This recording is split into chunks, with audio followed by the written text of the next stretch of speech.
What's going on, people? We are Tottenham TV. The morning, well, I say the afternoon after the night before Spurs made safe passage into the last 16 of the Champions League. And it was, a night full of emotion throughout the Champions League, wasn't it? Pretty crazy night. Yeah, a lot of people talking about the format after last night. A crazy game week 8, topsy-turvy, everyone moving different positions. I think we, for a few minutes in that first half, we were out the top 8. We ended up obviously getting the goal within top 8, but obviously all those permutations, all the movings, it was a bit nuts. So as it ended up, a draw would have seen us through, right? No, we would have got knocked out. We would have got knocked out because Madrid got knocked down on 15, or we would have been on 15. So we had to win yesterday. But it was a good day, good win, good performance. And all of a sudden, in this competition, who knows? Dare to dream. Dare to dream. You know what? Last time we finished 4th in the league phase on 17 points. You know what happened? What happened, Tim? We went on to win the European. European competition. You know what they say, Sim? Aim so high that even failure echoes glory. Exactly. So let's do it. Why not? Why not, people? We've got, we'll see who we get in the next round tomorrow. And after tomorrow, we'll know the pathway as well to Budapest. We'll see how easy or how hard it can be. Will we get a kind draw? Will we not? But in terms of the next round with the 4 teams, we'll get into it a bit later, but it's not too daunting. Yeah. So although I would say we look at all those fixtures saying they're all pretty winnable. And then they probably look at us saying they're pretty winnable. Yeah, they do. But I still think you've got to take into account the English tax as well and how strong English teams are in Europe. So yeah. I think our feelings are more valid than theirs. Yeah, true. All right, look, let's get into a Tottenham update. We've got a nice, meaty Tottenham update to get into today with not too many days left of the transfer window. Spurs better hurry up and do some business because the squad is looking threadbare at this moment in time. First and foremost, we're going to talk about the manager situation as Mateta says that Tottenham are one of the teams who like Andoni Iraola and there's a strong chance that he's going to leave Bournemouth at the end of the season. Obviously not having a good time of it at Bournemouth this season, rooted to similar pace in the league table as us. Lost a lot of players, and I think at the start of the season they kind of just got by and they were winning games, but I think that's kind of really caught up with them second half of the season, hasn't it? Yeah, it has, and I think also the summer window that they've had, losing a lot of their best players. They started the season really well. In fact, similar to us, in October time they were second in the league, and similar to us, since then they've fallen off a cliff, and all of a sudden they're now potentially in a relegation battle. So I like Andoni, though. I think he's done a brilliant job since taking over at Bournemouth. Taking over from Gary O'Neill, a team who just about stayed up that season. They made the change, and it took him a bit of time to implement his way of playing. But I think Bournemouth is so exciting. They're you love watching them play. You never know what's going to happen in a Bournemouth game. They can take a 3-0 lead and give up. They can go 3-0 behind and come back. They're just one of those teams. It's pure chaos with them, and they're always in the game because of the way they play, but they're always also never safe. I think if we're waiting till the end of the season to hire a manager, I don't see why I would go for Iraola ahead of Poch, because I think they have similar philosophies. So I'd rather obviously bring Poch ahead of Iraola because we have that connection and they're both going to play. I would say maybe Poch tries to play in a bit more of a control role, but they both play aggressive, high presses and throw caution to the wind. I think the only way I would take Iraola is maybe if we're going for it now, and maybe we need to change immediately. We can get him out of Bournemouth, and we want to get rid of Frank, and we want to go for someone more permanent in the short term. But if we're waiting for the summer, I don't think Iraola would be my number one choice. Would I take him now though? It's a hell of a risk, just because it's a hell of a risk because we're potentially getting dragged into a relegation battle, and if Iraola comes in, changing the playing style so dramatically, has to go right quite quickly. But I also think isn't it just reverting back to a playing style? Well, under similar to Ange, I guess. I mean, it's not really, because I don't see Iraola as a possession-based manager. He's very chaotic and very direct, but he's a lot more risk averse than Frank, he'll just throw players forward, Yeah. he'll chuck players forward in the pressing as well. So it's very chaotic. He kind of plays in that chaos. Andrew's a bit different. It was chaotic, but he also on the ball wanted to control the game and wanted possession. Whereas Iraola is very different. He's not that bothered about having possession. So I think to be honest, I think we'll probably get more results with Iraola, only because I think there'll be some games where we're battering teams, but also be some games where we're just all over the place. But right now, it's like we're playing in a controlled, risk-averse way, but when we're not hurting oppositions enough, and we're being we're basically a mess at the back as well, apart from the Champions League. So I think we'll probably get more wins under Iraola from now to the end of the season. He's we'll not probably leaving get more Bournemouth right losses now anyway, so it's a kind of a moot point. Yeah, but that's my thing. So I would only really take it now. I wouldn't take it at the end of the season. I'll go with someone else. Yeah, if the case is that you would only take it now and not the end of the season, it's probably not the best thing to do. That's the reality. This is what I've been saying all along. It's just like, may as well just wait at the end of the season to pick up that full-time manager. Yeah, well, look, we'll see how we go. Iraola's not leaving mid-season. At the end of the season, he's going to be one of the candidates to take over the role, and we'll see where we go. But yeah, I agree with you. I'll definitely take Pochettino over Andoni Iraola. Let's talk transfer news now.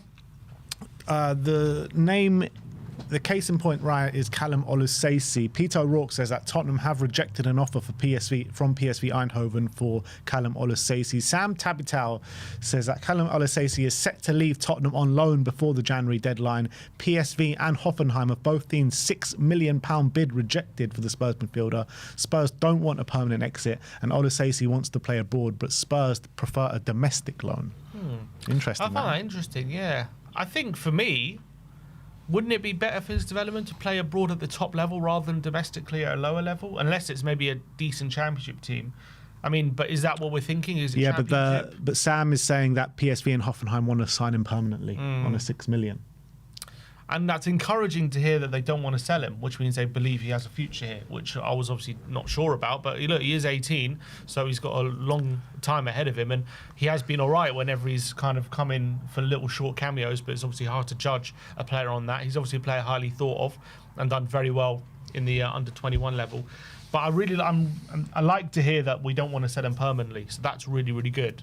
He's still so young. Yeah, you know 18. What I mean? 18 years of age. He's got still so much developing to do. As you said, he's been in and around the first team squad, looked decent when we've seen him, going up the age levels for the national side as well. So I think this is right. We need to keep hold of our best youngsters. Maybe we should start doing what Madrid do, sell him with a buyback option. Because they do it with a lot of their players. They do. Barcelona have done it in the past as well. So, if we sell him for $6 million, if he turns into like Torino or PSV, turns out to be good, you buy him back. If not, you get $6 million. Apparently, Man City are doing that with Oscar Bob as well. They're selling him to Fulham for $35 million, and then they've got a 50% less buyback clause. So whatever bid comes in, they can bid 50% less, and it'll be accepted. Nice. It's all right, because I think Levy was very good at adding clauses, but they were usually sell-on clauses. Have we ever had a buyback clause in any of our sales? No, I don't think so. Marcus Edwards also had a sell-on clause, I believe, as well, didn't he? So that would be a good option. But obviously, look, if we believe maybe in the near future he could be a part of our first team.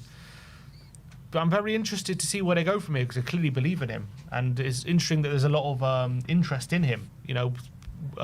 Teams willing to put money on the table to come sign him. Clearly, they must be seeing some talent there. Yeah, I would love to see him, on loan at a PSV or on loan at a Torino, and see what he can do.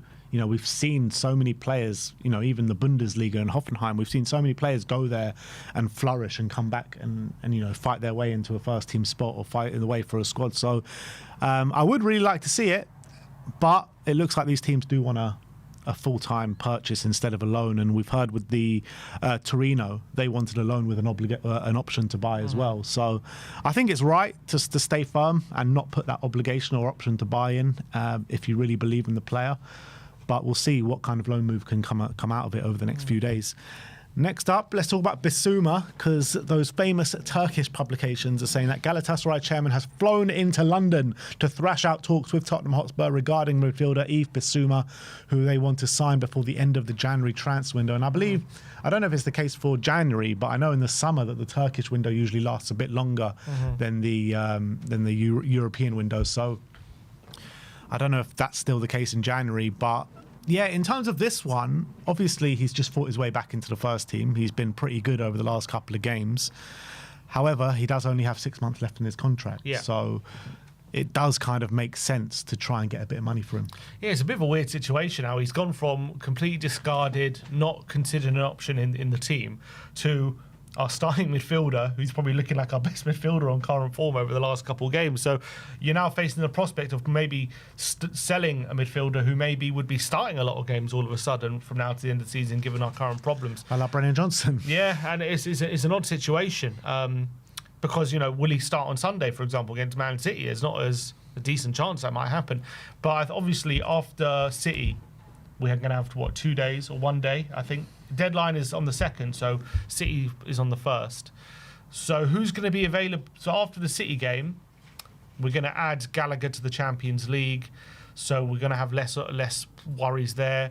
And then who are we going to have available in midfield? We're going to have, in the short term, Gallagher, Sarr, who's back now, Archie Gray. Who else is? Paulinho is an option. So can we afford to let him go, I guess, after the City game? I think he's here for the City game, but I think after the City game, is it a case of if we get an offer deadline day, we just sell him? He's been our best performing midfielder over the last couple of games. He's been our best performing midfielder in the last couple of games. So, you know, you've got Bergvall with a long-term injury. You've got Bentancur with a long-term injury.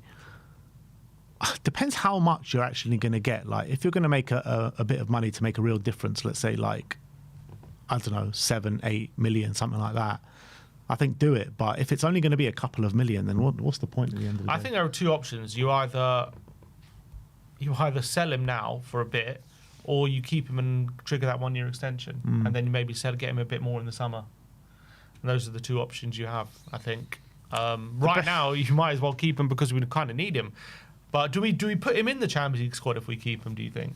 I don't think so. Yeah, I don't think so either. Because Gallagher's got to be prioritised. If Robertson comes in, he's got to come in. We'll have to wait and see what happens there. We, just Tell get in, and also hopefully a new attacker. Yeah, I mean, I am kind of leaning towards more probably to sell him now, actually, because I think if he gets comfortable again, I think the old problems could kind of rear its ugly head again with Bissouma about the professional issues, lateness, and everything that's come with it. So I feel if we trigger that extension, we're just going to be looking to sell him again, and we might be struggling to sell him again, and then we're stuck again for another year, and we've got that squad issue that we have again. So I think it's probably best just to part ways now, to be honest. I think it's probably best for everyone, but look, he is playing well, so as long as he can keep that up, he's going to have a value here. But I think if there is a good offer on deadline day, I think we do sell. I think that's going to be... Although Frank has said he doesn't want anyone to leave, but all of a sudden we are talking about some other outgoings as well as Bissouma. So whether that's true or not, we'll have to wait and see. Yeah. Matti Moretto said in the last few hours, Tottenham have inquired about Leon Goretzka, with Atletico Madrid also interested. However, it's unclear whether Bayern will let go of Goretzka right now. The decision is expected in the coming hours. So that was yesterday that they reported that. Still no decision, it seems, or nothing been reported to the press. But what's your thoughts on Leon Goretzka? I mean, it's crazy to go for him, I think. Like, obviously a good player. Again, similar to like the Gallagher deal in a sense that, does he come in and is he our best number 8? There's a good argument to say yes. Do we need like another number 8? Absolutely not. We have 5 on our books, maybe 6, you could argue, of players whose best position is like a box-to-box number 8. So adding another one is crazy talk, in my opinion. I understand it might be an upgrade on Gallagher even. Like, he's maybe a better player. He's a good player, Leon Goretzka. But I wouldn't go spending money on yet another player in a position that we have. We have so much depth there. Unless Frank just wants loads of number 8 and he doesn't want a 6, or he doesn't want a deep line playmaker. Maybe that's where what he wants. And if that's the case, that's ridiculous in itself. But I wouldn't be signing Leon Goretzka in this window. I think that's crazy. Yeah, I mean, what's the point of Gallagher if you're signing Leon Goretzka? Absolutely, you know what I mean? right. They're the exact same position. It makes no sense to me. I think this is just a bit of nothing, to be honest. I wouldn't be surprised if Atletico go and sign him though. Yeah, I think he's Gallagher, yeah, exactly. I think he's a proper kind of Atletico player, Leon Goretzka. You know, he's past his sell-by date in terms of being at the top of his game, being at in that Bayern Munich team. But I think he kind of suits Atletico and Simeone. Absolutely, I think match made in heaven there. Next, Although you would have thought Gallagher was, and it wasn't quite. that's also true. But obviously, Leon Goretzka is that more decorated player, isn't he? I think he's a bit more technical than Gallagher Yeah. as well. Alex Crook is reporting that Spurs eye a summer swoop for Robin Roofs of Sunderland. Vicario is attracting interest from Inter, while Roofs is among the options to replace him. What's your opinion on Roofs? Obviously having a very good season. Is he what we need on the ball? Yeah, he's been really impressive. He's quite good up against penalties as well. So that's obviously a nice thing to have in his armoury. He's been super impressive for Sunderland. Didn't realise he was that young, actually. I thought he was a bit older than that. So also a young keeper. I've been really impressed. The thing is with Sunderland is they don't really play off on like short out the back. They go long a lot. They're not really possession based, so they don't think they ask too much of their goalkeeper when it comes to that. Most of their goal kicks go long, so it's hard to really judge. I think from what I've seen, he's comfortable on the ball, but I don't know how good he really is on the ball in terms of, let's say, what Frank wants, like little dinks to the fullback or a good pass to the striker, that kind of stuff. Is he in that top category when it comes to his ability to play out the back? I don't know. I haven't really seen that from him. But what I have seen is he does look comfortable on the ball. He doesn't panic as much as someone like Vicario, and he seems to be a very good shot stopper as well. So I've been very impressed with him, and I can understand why a lot of teams are looking at him right now because he's had a phenomenal first 6 months in the Premier League. Yeah, it's been suggested, if you believe them, various ITKs saying that the two goalkeepers that we are looking for are him and Verbruggen. Be interesting. Two young keepers. Yeah, two young keepers, two keepers that have done it in the Premier League now. If I gave you the option to sign one of the two, and you answer in the chat as well, like which one would you sign? I think Roofs has been better this season, but Verbruggen's been in the Premier League a bit longer. They're both at a similar age. Both Dutch as well, so I wonder if both are going to be going to the World Cup or not. But at the moment, Verbruggen, I know, starts. I think Verbruggen's maybe a safe one just because he's been there in the Prem longer. I actually think like Robin Roofs though, he's better at shot stopping. Yeah, I agree with that, and he's been better this season. So I think Robin Roofs is better at shot stopping, but I would imagine Verbruggen's probably better on the ball. I can see his long passing actually Roofs is pretty bad, 28%. But then again, that's maybe how Sunderland play rather than him. And Verbruggen plays in a possession based, like they asked that of him. So probably still side with Verbruggen, but it's a difficult one. Maybe Roofs does have it in him to play out the back, and he just held back by the team he plays for. Yeah. Well, let us know in the comment section below, who would you prefer, Robin Roofs or Verbruggen to replace Vicario? I mean, He's very good at high claims as well, best in the league. In terms of the amount of times he comes for crosses. Are these two keepers definitely an upgrade on Vicario? No. Not as a keeper. In terms of what you want for a keeper, like certain things they definitely are. But in terms of as a general, who's a better goalkeeper? No, I wouldn't necessarily say they definitely are, because I think Vicario's shot stopping is phenomenal. But all those come into it, whether he's an upgrade on Vicario, if he's more suited to the way we play. Yeah, he's. I think the other keepers are probably more suited to the way we play. I agree with that, because Vicario just is too nervous, man. He gives too much nervous energy when he's on the ball, and I think these guys maybe have that bit more composure about them. All right, well, everyone, strap in for the next one, because I don't think many of you want to hear this, but TalkSport are reporting that Tottenham Hotspur making approach for free agent Raheem Sterling should not be totally ruled out. We know that he got released from his contract at Chelsea a couple of days ago. And TalkSport saying, don't rule it out. And, you know, we all joked at the beginning of the transfer window saying, I bet you we don't get our targets. We end up going for Raheem Sterling late in the window.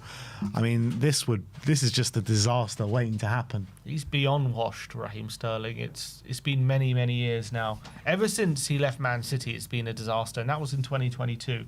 He had a kind of second chance, because there was maybe a narrative Chelsea were a mess, it was under Potter and Poch and whatever. They were struggling in themselves. So maybe there was an argument to say, you put Sterling in a better team, better system, he still has something to offer. Goes on loan to Arsenal. You think, okay, here's an opportunity for him to show what he's about. And he absolutely flopped majorly at Arsenal. He was horrific. I don't think he scored or assisted, or maybe he did in some cups, but he was terrible.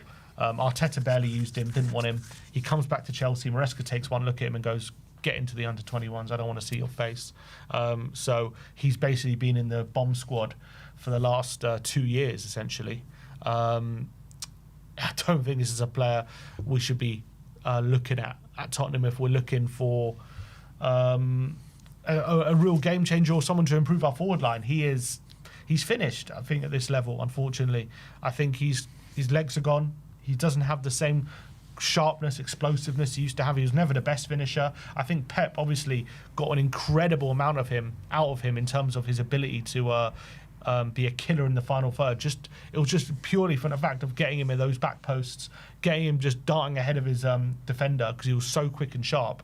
And he did really refine his finishing, mostly in a system. But ever since then, it's gone so horribly wrong for him. He hasn't. When was the last time he played a game of football? I can't remember. Sterling, long time ago, man. Yeah. Long time ago. So it's been a while. So what condition he's in as well? Like, let's say we think he's still got something to offer, and we sign him. How long is it going to take for him to get into peak fitness? At that point, it's going to take a while, just because he hasn't played. So if we're looking for a short-term option, that doesn't make sense. The only reason to sign Sterling would be because you feel like maybe he has 2 or 3 years left in him, and you get him back to full fitness and he can provide something. If you're looking, say, for Sterling to plug a gap for 6 months, that would make even less sense, because I think it's going to take him a few months to get back up to speed of anywhere close to where he was. So unless he's been keeping himself in good condition, but he hasn't played football in 2 years. So this is a nonsense. Don't even look at him. Maybe as a coach, I would take him, but not as a player. Bro, give me Clinton in G, give me George Kevin in Kudu, give me Timo Werner, give me any of these players over Raheem Sterling right now. I'm not even joking. Like, seriously, I'm being genuinely serious. Bergwijn's at Saudi. Give me Steven Bergwijn, give me Steven Beebag, give me some of this. You know what I mean? Like, Raheem Sterling should be bottom of the barrel. Not even it's better having no player than Raheem Sterling, I think, right now. Genuinely. The only reason you would ever look at Sterling is if you've gone on Football Manager, filtered free agents by international caps, and Sterling's right at the top. That's the only reason you should be looking at him. Absolutely, I'll take Dele Alli back over Raheem Sterling as well. At least you have an emotional connection. Exactly. All right, now let's get into the Randall Kolo Muani and Jean-Phillipe Mateta situation.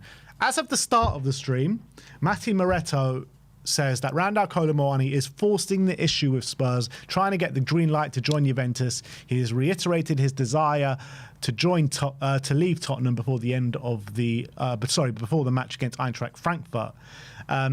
And then other journalists were jumping on the Jean-Phillipe Mateta thing. Alfredo Padula said Tottenham are now making moves to sign Jean-Phillipe Mateta. Orazio Ocamando says that Tottenham are working close to sign a deal for Jean-Phillipe Mateta, which will allow Randall Kolo Muani to join Juventus. So, since then, Sammy Mockbell did say it's unlikely that Tottenham pursue a deal for Mateta. Sky Sports have said that Spurs have no interest in Jean-Phillipe Mateta. And Ali Gold says that he understands Spurs are not expected to make a move for Jean-Phillipe Mateta. We got to hear we cold. We got to hear we cold. But I think the reason for this is that Yangis Sabalonku, which is probably the most reliable Turkish journalist out there, says that Juventus have made an official offer for John Duran. Why is that linked to our move for Mateta? Because Juventus won't be going for Muani. Oh, I see. Interesting. So Muani's staying. Looks like a moving situation. But then we just got, how reliable is that journalist from it's a Turkish one, isn't it? Yeah, he's the only one that's reliable there. He's reliable? Yeah. Interesting. So if they're going for Duran, they're not going to move for Muani, which means we don't need Mateta. Which, to be honest, is probably the smart thing. In terms of, who would get us more goals between now and the end of the season? Purely on that fact, is it Mateta or is it Moani? I think there's a good shout for it. But all he needs is one. All he needs is one. Well, look, Moani scored yesterday. Yeah, but I'm talking about Premier League. He hasn't scored a Premier League goal yet. I'm saying, can we get anything out of Moani between now and the end of the season? But I think, there's a good case that Mateta would get more goals between now and the end of the season. Now, the smart thing would probably be in the if you're looking long term, you're looking, beyond this season. Mateta has an ongoing knee injury. He's going to cost £40 million potentially to come to the club. That is something that's going to have to be sorted. It might need surgery, it might not. He might be able to get away with it. I was looking it up just to get the more details about this knee problem he's had. And there was a Google AI overview. It says, as of late January 2026... The ever-reliable Google AIs. Well, look, they've taken it from other reports and they've got links. So it says, as of late January 2026, Palace striker Mateta is managing a minor knee issue, forcing him to miss some action to avoid worsening the injury. Despite the discomfort, he has continued to play with the club, focusing on managing the injury to avoid surgery, unlike his teammate Munoz. Mateta is playing for a minor knee complaint described as knee pain that requires careful management. He was rested for a December 2025 match against Shelbourne due to swelling and discomfort, and the club is taking precautions so that he remains available. So spending 40 million for a player with that kind of ongoing issue doesn't seem smart business. That's what you're saying, he'll fit right in. Yeah, maybe that's why we should sign him, because the medical department will love that. It's just going to be classic Tottenham. We'll sign him, and his knee will go, and he needs surgery, and he'll be out for 6 months. That's probably what's the likely. You know what I think scenario. is at play here is that Crystal Palace are trying to get him to Nottingham Forest to do Nottingham Forest a dirty for what they did to them in the summer. Yeah, literally. They're hiding all the medical reports. Oh, he's fine. Just get loads of ice on it just before the medical, and it won't come up. So for me, it doesn't seem smart business to sign Mateta. But as a player, I do like Mateta, and he is a goal scorer. He's proved he can score goals regularly at this level. So I think there's definitely a reason to be looking at him. Probably maybe smarter to reassess that situation in the summer, because maybe he'll be a bit cheaper if he doesn't go anywhere right now. But it looks like he's going to go, so we might miss the boat. It looks like he's going to Forest. I think it's just better to avoid it. I think it'll be a panic buy. It'll be a signing which we could be left to rue later down the line. I understand the wanting for a player like Mateta, Prem proven, does score goals, physical as well. But given the whole situation around it, the money that we'd have to put up, it just seems like a panic buy and not a smart piece of business, to be honest. Then you're looking at it. If Randall, I guess if Randall's really forcing the move and Juventus have moved on to different targets, then I guess, is Randall still looking to leave? Or does he want, or is he happy to stay? I don't know what the situation then becomes with Randall, Kolo Muani. But let's say, for argument's sake, Duran doesn't end up going to Juventus and Muani's still pushing for the move. All the strikers that we've been linked with have all been snapped up. Obviously, we don't want them, but Strand Larsen has just been signed for 50 million. 50 million for Crystal Palace, which has obviously opened the door for Mateta to leave. Mateta's likely to go to Nottingham Forest. Like, what? That means we just have to force Muani to stay, or is there another striker at play here? Like, what's the story? I think I would say, if Muani, if that Juventus option is there for Muani, and he's pushing for it, and there's a deal to be done, because apparently PSG and Juventus don't get on for whatever reason. Apparently PSG were accusing Juve of just wasting their time last summer, which is why the deal never got done, even though Juve wanted, they just don't have the money. But if there is a deal to be done there and that option remains open, then I think Muani probably does leave and we sign someone else. But I think if the option's off the table, Muani's not really going to go anywhere, is he? He's going to stay here because there's not better options. He's just going to make use of what he's got, albeit he's not happy to be here right now, given how we're playing, how he's playing, the situation he's in. He probably came with a promise, we're going to be challenging for Europe and the Champions League. You're going to be starting a lot of games, and we're going to be look what he did with Wissa and Buemo. These players who love like running and behind. You can be central to that, and it just hasn't panned out that way. And we're in a relegation battle, and the team's not doing great, and he's probably lost interest in what's going on right now. So I understand it to an extent, but obviously as a Tottenham fan, You want players who are going to be here and want to be here and try 100%. So we need to obviously change his mindset, and we need to get it, motivate him in a certain way. And I don't like to hear that. You don't want to play. You have to motivate to try 100%. But if that's what needs to happen, then let's try and get that out of him rather than sending him back without any option. Now, if we do have to send him back and he goes to Juve, who do we get if Mateta's off the table and Strand Larsen's off the table? It's a good question. I don't really know. What should really happen right now is Strand Larsen goes to Crystal Palace, Mateta goes to Nottingham Forest, Muani goes to Juventus, and we go for John Duran. I think that's. I'll be happy with that. But he has his own. Yeah, there are issues there with John Duran. He was late. Mourinho. Was it Mourinho? I think he was under Mourinho. Was that last year? Yeah. And he had issues for sure. Yeah, he had issues. Like Mourinho said, he was late for training and banished him for a few weeks. But yeah, he's got attitude. Obviously, this is also a player who followed the money to Saudi at 21. At 21, he then. I don't know what happened at Saudi, but he's then found his way to Fenerbahce. Apparently, he just hated it from the first few minutes at Saudi. Well, there you go. He's then had a run in with Mourinho. I don't know. What's his goal scoring record at in Turkey? All we know is, though, there's potential attitude problems there, but we also know when he was in the Prem, this guy has an absolute rocket of a left foot, and this is deadly. He's like a reincarnation of Adriano. That's what he reminds me of, the way he plays. Just absolute rocket of a left foot. So he hasn't played that much. I mean, at Al Nassr last season, he scored 8 in 13. And this year, he's on loan at Fenerbahce. He scored 3 in 9 games.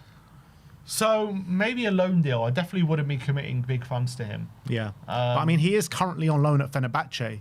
So he would have to be sent back to Saudi and on so loan. So it would have to be, we would have to put in like an option to buy there, wouldn't we, for hefty money probably. Yeah, in case it works out. Yeah. I wouldn't be terrible. I wouldn't be mad at that. And obviously, maybe he'll see this as a second opportunity back in the Prem where he did so well, and maybe this will get him motivated again and move like this. But will Frank, with his no dickheads policy, is he a dickhead? Is the question, I guess. I don't know. Frank would have to stop being one for them to be a no dickheads policy. But in terms of Prem proven strikers or whatever, they're at a premium right now. I don't see us getting anyone from within the Premier League who's Prem proven in the short term. So if it's a possibility to get John Duran on loan for the rest of the season, I'll definitely take it, man. I think his quality, obviously we might be sick to the sight of him by the end of it, if those kind of problems kind of rear itself again. But there is a possibility because, players can be moulded at that age and players can get over things at that age. I would like to take a punt on one of Openda, Jonathan David and Vlahovic if we can get, if Moani goes there and one of them becomes available. Yeah. I would like to take a punt I've on always those. been a fan of Vlahovic. I'll take Vlahovic for sure. Openda, I think, it's a weird one. I don't know why it hasn't worked in the Serie A for him. All day, none of their strikers has worked for, but Openda was obviously good in the Bundesliga. Did he play with Xavi? I'm guessing at Leipzig. He must have. Yeah, I think he did. Yeah. So they might have some sort of relationship there, and I think he should have the physicality to play in the Prem. He's very fast, good at running in behind. Gives us a different option as well. So, I mean, I think he reminds me a bit of Wisser, Openda, the way he plays. What's happened to him, Openda, though? Has just not been good. 18 games, 1 goal for Juventus. But I'll definitely consider a loan. Even his last year for Leipzig wasn't anywhere in it as strong as his previous, his first year at Leipzig. His first year at Leipzig, he got 24 goals in 34 games, and in the Prolium season, he got 9 in 33. Obviously smashed it out in the French league before that. In the Bundesliga, really only had one top season and hasn't really been able to back that up in the Serie A. I maybe can consider a loan, though. I prefer Vlahovic over him, in my opinion. Yeah, but they're playing Vlahovic in the moment, so it's going to be hard to get. If they're looking for a striker, there's a reason for that. And Vlahovic only has 6 months left in his contract. Yeah, but it's going to be hard to get a loan for Vlahovic. Yeah, you'd need to sign him. Yeah, you'd need to sign him. But you're looking at it like, with Solanke there, to have Solanke and one other, Solanke and Mateta, Solanke and Duran, Solanke and Vlahovic, I think that's decent striking options. Yeah, it's not bad. Not bad. And with Richarlison coming back as well, obviously. Come back in February. Well, it's actually the end of next month, so not too far away. Yeah. Maybe that means Solanke's due an injury then, because they're not fit together. I got a feeling, I don't know, my gut's starting to tell me maybe Moani stays after yesterday. I don't think we've heard the last of this Mateta thing. To Spurs? Yeah, I don't think we've heard the last of it. All right, yeah, maybe all right. I felt like this window, well, since we've heard that Mateta's looking to leave, I just feel like it stinks like a last-minute kind of panic buy for Spurs. But I thought that about Strand Larsen, and he's gone for 50 million to Crystal Palace as well. So you just never know what's going to happen, do you? Well, you've seen this from Michael Bridge. Also understands Spurs currently have no intention to cut Moani's loan from PSG. Sky in Italy are reporting that Juventus want to bring the forward in. However, as things stand, Spurs are not open to letting the France international go. I think the reason is because they don't have a replacement. I think if there was a replacement there that they could get, that stance is going to change. Yeah. It's whether we do get that replacement. But the reality is we probably want Moani and someone else. That's what we, in a perfect world. So one in, one out is not a great option. But yeah, I think you're probably right. But we'll see. There's going to be I think there's going to be a lot of movement in these last few days, to be honest. Yeah. But I think the problem for us is right now in January, the market is not great, and so making moves in right now, rather than delaying it for 6 months. It's not great, but there are still some decent options, more than probably a usual January. You know, like those Juventus strikers that we've spoken about, like John Duran, like Mateta, like decent strikers. Yeah, I guess they're not terrible. And like when you're looking at what Spurs are going to go for in the summer in terms of number 9 options, like how much better in quality are we going to get than these guys? I think there'll be more options available in the summer. Like who though? I can't even think. It's just I think people are more willing to do business. So yeah, I get that. But like, who are we even talking about? Like, what level of striker are we talking about? It's hard to say off the top of my head, but you're just going to have more options. Yeah. So it's better. Maybe a Samu. You know, someone like him. But like, still, like when you're looking at the number 9 market, even for the summer, yeah, it's hard. It's a tough one. And I think these level of strikers that we're talking about now is probably going to be a similar level of striker in the summer.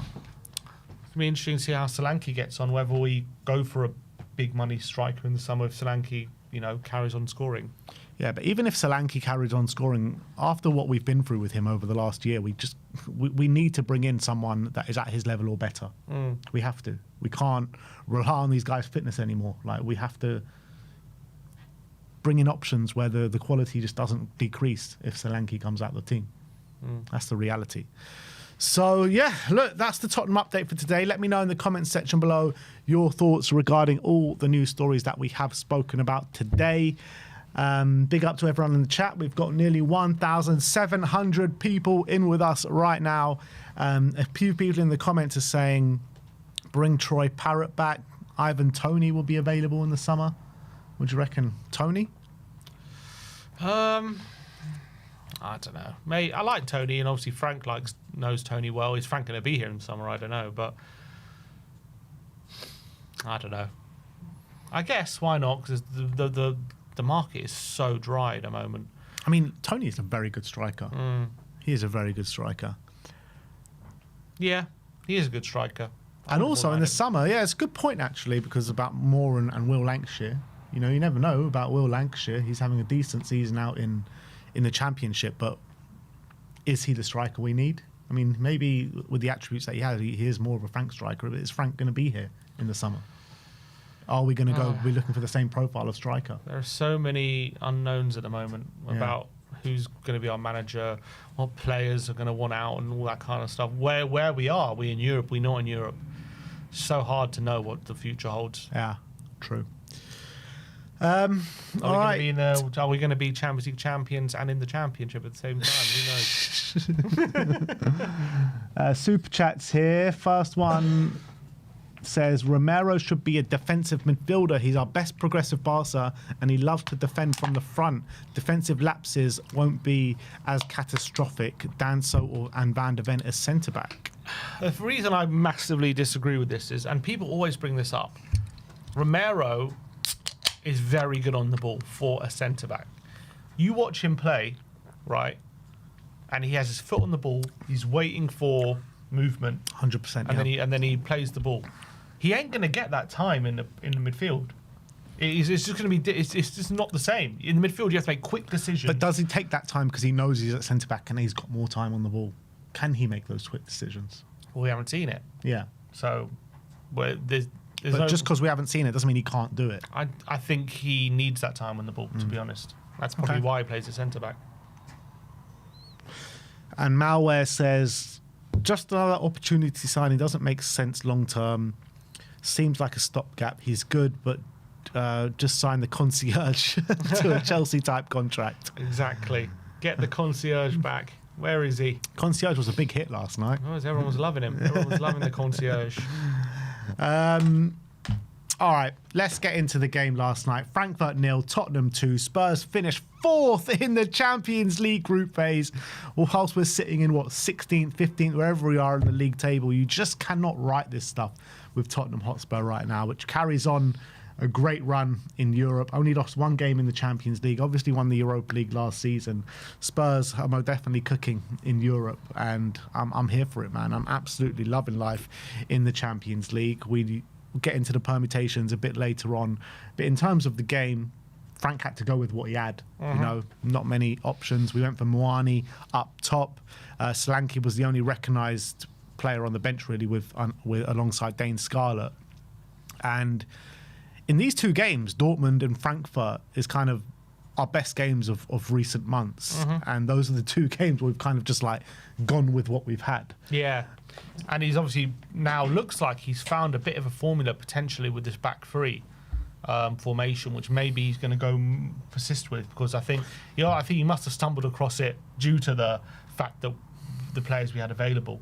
So he's kind of had to go with that. But I think it's worked. It's no two ways about it. It's definitely worked. And even against Burnley, I do sit here and say I don't think we deserved the win, but we should have won because we had the chances to win. And we've created more chances that game than we have done in a lot of other games this season. So I do think the formation helps the forward players. I do think, you've got the defenders there to cover as well. The only question is obviously midfield. You're a bit short there because there's only two rather than like a third in there, but you do have kind of two floating number 10, so you kind of do create a bit of a box when you're on the ball.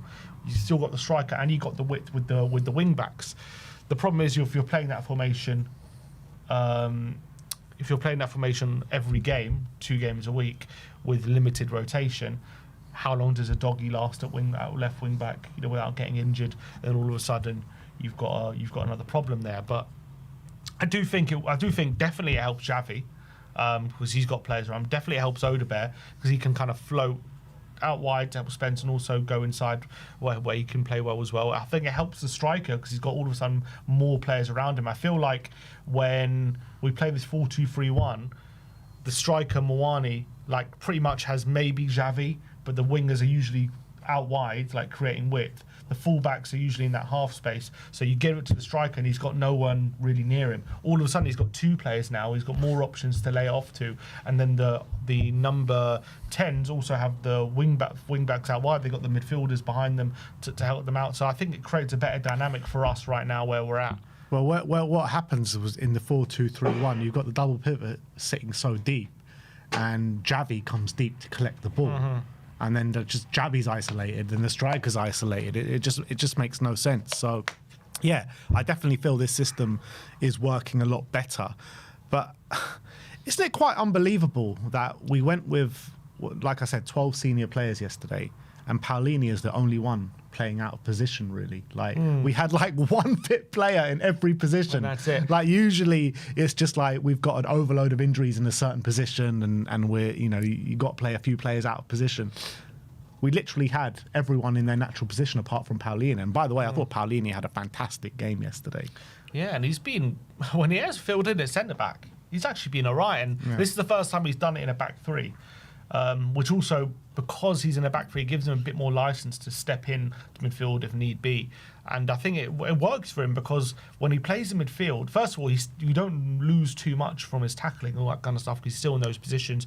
I think he won 7 out of 7 ground duels. He's so good off the ball. But a big problem for him when he's playing for us in midfield as the number 6 is he's not great at getting on the ball, turning, looking forward. His passing's limited. especially when he's rushed and got no time on the ball. So when he plays in that back three, the game's ahead of him rather than behind him, because he's not having to pick up the ball up the centre-backs and turn. He's the one getting the ball. He can drive forward, and he looks so much more comfortable with that little bit more time on the ball, and that ability to, his passing all of a sudden isn't as erratic, and he's not getting caught on the ball enough as well, but he's still got that ability to get involved in the duels like he does in midfield. So I think it's starting to suit him a bit more playing at centre-back. Obviously, the problem is when it comes to when we're playing teams who are under more pressure and stuff, and it comes to his box defending and marking, and when we're being barraged by a team, does he have it in him to mark his man and all that kind of stuff? I'm sure he does, but we just have to see that. Those are obviously reservations. But in this kind of game, he was great, pretty perfect. And it's a weird situation because we had limited players, 12 players, but we were also able to make 5 changes from the weekend. So it was like last season. It's because the players weren't eligible. Yeah, because ineligible. Like last season, a bit of a different situation where we had all those injuries, but the players were pretty much playing the same players every game. But in this situation, because we have ineligible players for Champions League but can play in the Prem, we're actually able to keep somewhat of a freshish team because we can make changes from the weekend. But it just meant in the game itself, once players got tired and stuff, you can't really change it within the game because we had no options off the bench. But we didn't seem to get too tired, to be fair. No. Apart from certain players, Odebear, who had to go off. But by and large, we were able to keep some sort of energy levels within the game. Even late on, we were dominating in the last sections of the game. We weren't really under threat. And I do think Frank managed it pretty perfectly, to be fair. Yeah, you got to give him credit. And yeah, I mean, I like the dynamic of Udogie and Spence at fullback. 2 powerhouses on either side. I thought Udogie had an absolutely fantastic game at left back. I think defensively just adds so much to the team. I think Cuti Romero, man, he put in a proper performance last night, didn't he? He was just so dominant in every area of the pitch. Like, in the first half, I felt like, I said it yesterday, just controlling that game from deep, always there to make an extra number in attack as well. And the set pieces, man, he's just so vital to each and every set piece. We scored from a free kick, his header at the back post, but like from every corner as well. Like they were aiming for him every time. Yeah, incredible. It's so rare to see a centre-back within our possession game, like run a game like Romero can. Like, without a deep-lying playmaker, he's the one basically tasked with finding those little incisive passes in between the lines and getting Tottenham on the front foot. But he's also a pace setter as well. Like, he can slow the game down, but you can also quicken it up with one quick pass in between the lines and bam, we're going. And he's incredible at that. He's so good. We've been so reliant on him on the on the ball, especially recently, and from set pieces. Such a threat. He set up a chance for Paulinho. He set up the goal for Moani. It was a real Roy the Rovers captain's performance. Anything that went in behind, he swept up easily. They were missing their best striker, Callum Wendo, but they just had nothing up against Romero. Any duel, he was coming out on top. I mean, Callum Wendo's only been there for like 3-4 games. Yeah, he was just phenomenal, Cuti Romero, and I know he's had some defensive mishaps, but he's just so good. I know he lapses in concentration defensively, but when you get him playing like he did yesterday, he's just unstoppable, imperious. And in a big game, on a big night, when we needed to win to make sure we got into that top 8, he stepped up, and he does so often step up in these big games, Romero. When he's fully concentrated and he's locked in, there's very few better than him. That's the problem I have with Romero. Like, in these games, you're never going to fault him. You're never going to question him in these kind of games, in the big nights. It's when the game ain't so big and the game is just like a usual Premier League game, that's when those lapses of concentration can come in. Mm-hmm. And for a player like Romero and the quality that he has, he needs to be switched on every single game and put these kind of performances consistently to be, he's already considered, one of the best defenders in the Premier League. But if he could cut those lapses of concentration out of his game, and he should be able to at this kind of age and with this kind of experience behind him, he could be considered as one of the best defenders in the world. And I think that is what's holding him back. Yeah, and I think maybe that's why when you does go to international football and it's like a tournament over a month, right? It's a lot easier to just lock in for a month than it is for a whole 38-game season where it's every game it's relentless. And I think Mourinho used to say the same stuff about Pogba. He said Pogba, he was very inconsistent with Man United, And, some games would be great, some games he wouldn't. And he was talking about him. He said, I wouldn't be surprised if he goes off to the World Cup and is player of the tournament and they go and win it and he's incredible, because if you just get him in an isolated environment like a World Cup camp where it's just like he doesn't have the distraction, he can just lock in for a whole month, I'm sure he can be incredible. But when it comes to him playing week in, week out in the Prem, he can lose his concentration. Also, on weekends, maybe he goes out, maybe he has friends, whatever. There's distractions there, isn't there? But for a month, he can lock in and he can be incredible. And maybe Romero, look, I don't think Romero's like someone who parties or anything like that. I'm just saying there are other distractions there when it comes to the season, and it's a long season and it's a relentless schedule, and maybe it's harder to just lock in every single game for 38 games for someone like him, whereas when he gets to international level, you see him lock in for a month and he's incredible every tournament, and they win every tournament he plays in, essentially, and every that they participate in.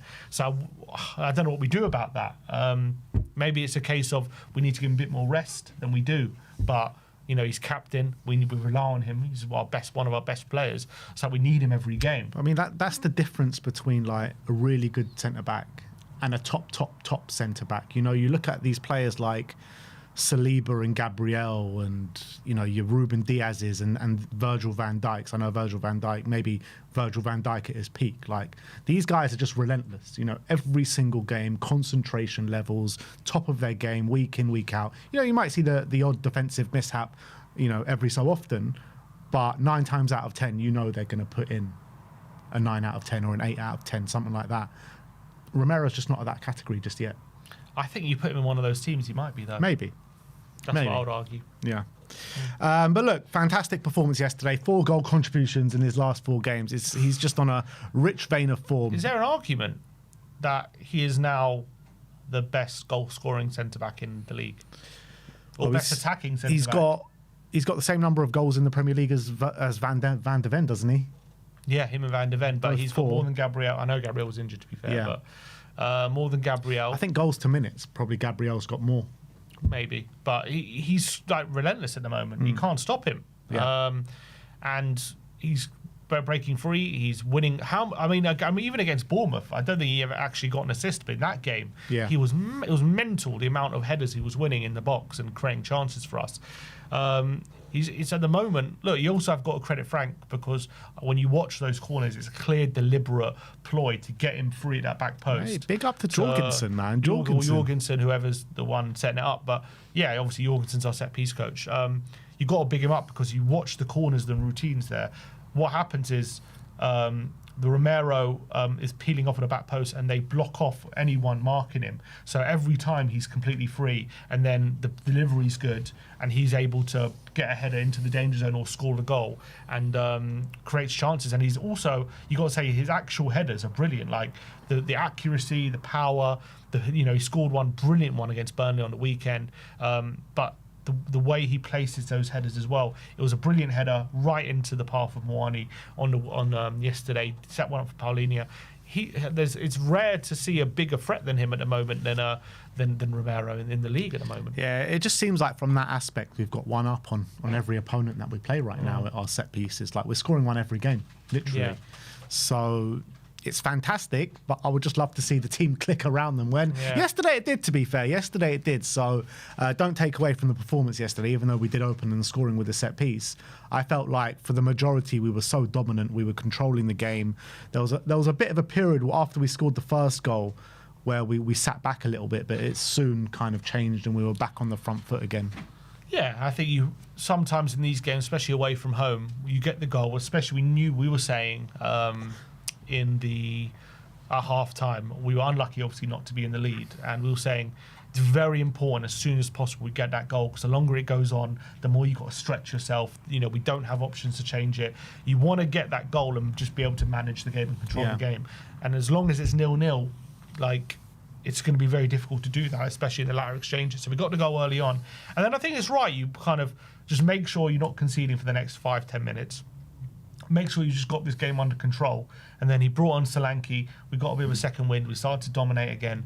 We went on to kill the game and win 2-0. So I thought he managed it perfectly. It was good from him. It was good from the Spurs. It was like a very mature performance. No panic. It could have been a game where the circumstances went against us, but absolutely we controlled the game. And maybe last season, we obviously went to Frankfurt away and we we won the game in difficult circumstances, hostile atmosphere and stuff like that. Obviously, it was a different in this occasion because Frankfurt were out, didn't have anything to play for, rested a few players. So obviously, going into it would have been very disappointing we didn't win. But I think just the way we managed the occasion and didn't let the nerves get to us or anything, and we just came out with a comfortable 2-0 victory away in Frankfurt. You got to be pleased with it. Yeah, absolutely. And going in at 0-0, I had my worries that we were on top, we should have scored. Only going in 0-0 with only 12 players available, you're thinking, well, are they going to tie here? If we don't get a goal early in the second half, this could become a bit of a dangerous situation.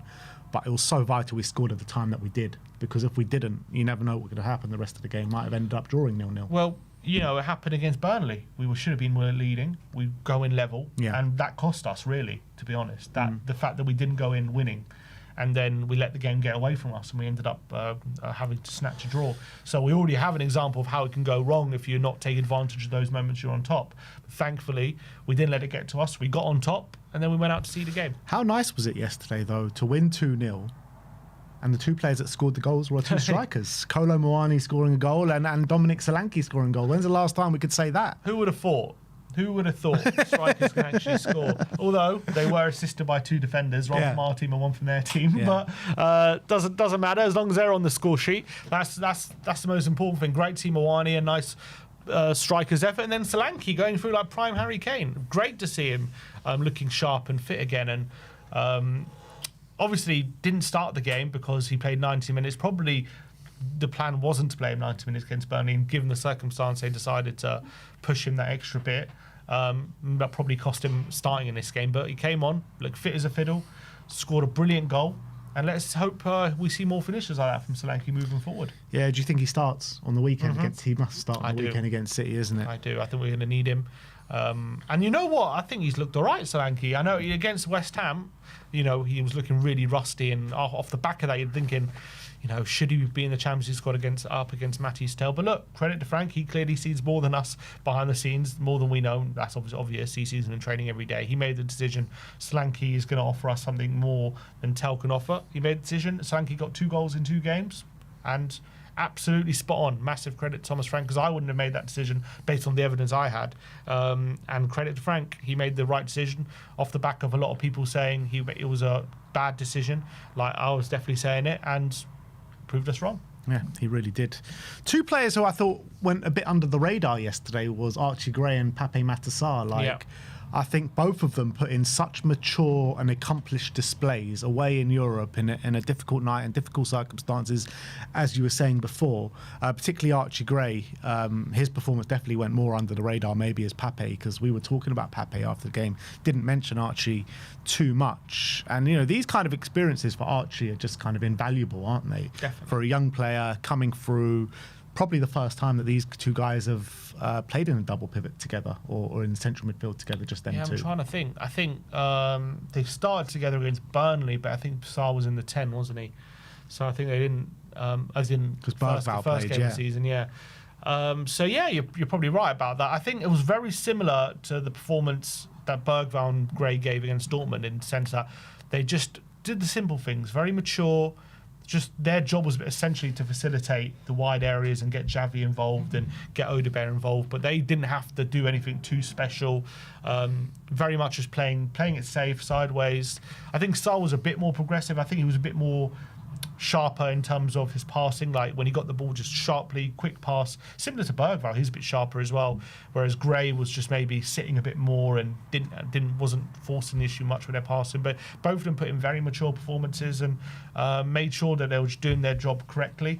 And it also, I thought, brought more out of the rest of the team, I felt. Yeah, exactly. I think you're 100% spot on when you compare it to, Gray and Bergvall. It's just something that we haven't seen in the Premier League, where we have these kind of midfielders playing together, and the passing and the moves just look so much more crisper. And I think those two midfielders, or the midfielders on display last night and against Dortmund, need to get so much credit for that, because it looks so kind of bitty and it looks so off when a Paulini is in there or a Bentancur is in there and you've got these 5-yard passes going astray. Maybe it's to do with the lack of space as well on the pitch in a Premier League game, and we're afforded a lot more space in the Champions League, but you got to give credit where credit's due. And I think maybe not as physical in the Champions League, especially against the German teams who do like to press. But again, yesterday they were already out. Maybe they were just not as motivated as they usually are. I don't think Frankfurt were awful, but they weren't great either, let's be honest. They were pretty easy to contend with. They did have a couple of chances, but other than that, we pretty much kept them at arm's length for most of the game. They didn't really force the issue too much. They had 2 chances, one in the first half, one in the second half, and that was about it. That was it. I also felt like even if they scored that, we'd probably go and get the winner anyway. So maybe they found it easier in this game, a bit more space to play. And also felt like the formation probably helped them a bit, because I felt like they had 3 centre-backs behind them, so always had that protection. They had the wing-backs there. They had the 2 number 10s in front of them instead of just Xavi. And they had the striker in front. So I think just a bit more options. I really feel like this formula right now definitely benefits us and it benefits the team. I think this is something we should be persisting with. The problem is limited options at fullback now. So obviously he played Doggy at left centre back, but he now has to play wing back. We have Van der Ven, Danso, Romero to play there, but if only Dragusin to replace them, so only have one I wouldn't be against persisting with Paulini with the performance that he put in yesterday at right centre back. Like, he was marauding forward, putting in these unbelievable challenges. His passing looked decent yesterday as well. Yeah, I'd be in favour of it, to be fair. So he can play an option there. I think the big worry is Spence and Doggy. If one of them gets injured, what do we do? Wing back. We don't really. Obviously, maybe Robertson comes in, so he's an option. But if he does, we'll have to wait and see there. With Porro out for a month. I mean, we did sign a Brazilian fullback. We did, and to be fair, I think that would help him being a wing back rather than fullback as well. If he does get an opportunity. Yeah. If he's ready, we'll have to wait and see. But I think him having that protection behind him, allowing him to get further forward, will help him as well. If he's not completely ready, why not sign him and kind of like loan him back or loan him out at least? Yeah, I think we should. But there's no talk of us loaning him out. Nope. So if there's no talk of it, then surely he's got to get some minutes. Not going to just sit him on the bench for 6 months. I'd like to see him play a bit just to see. You never really know, do you, until they get a chance. So obviously you see him in training and stuff, and you can maybe hazard a guess, or you can make your assumptions. Maybe Frank looks at him saying, look, he's not ready, but maybe sometimes they surprise you and you play them and they can equip themselves better than you think. So I would like to see him. I'm not saying like start him against City or anything, but maybe a few minutes here and there just to bed him in and see how he does. It's going to be difficult though, because the next 4 games are just so difficult. Like, where do we ever find a chance to give him minutes? But let's see. But yeah, the big worry is if Adoghi and Spence do pick up an injury, what do we do in that situation with Porro currently out? Does Gray go to fullback? Maybe Sarr? Could he play at wing back potentially? We've also theorised Frank. He's played a winger there sometimes at Brentford with Lewis Potter. So he's one of our wingers capable of playing that kind of position.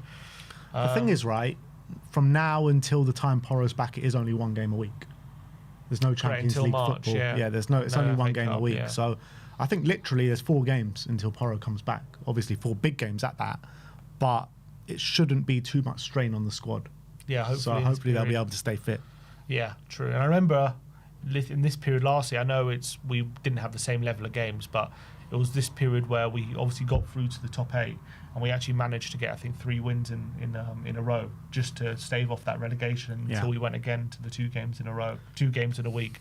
Back in March, we started to struggle again. So maybe, but then again, it's 1 game a week, but it is difficult games. That's the thing. That's true. It's very difficult. Last year, I think it was like Ipswich United and Brentford, I think it was. We won 3 in a row.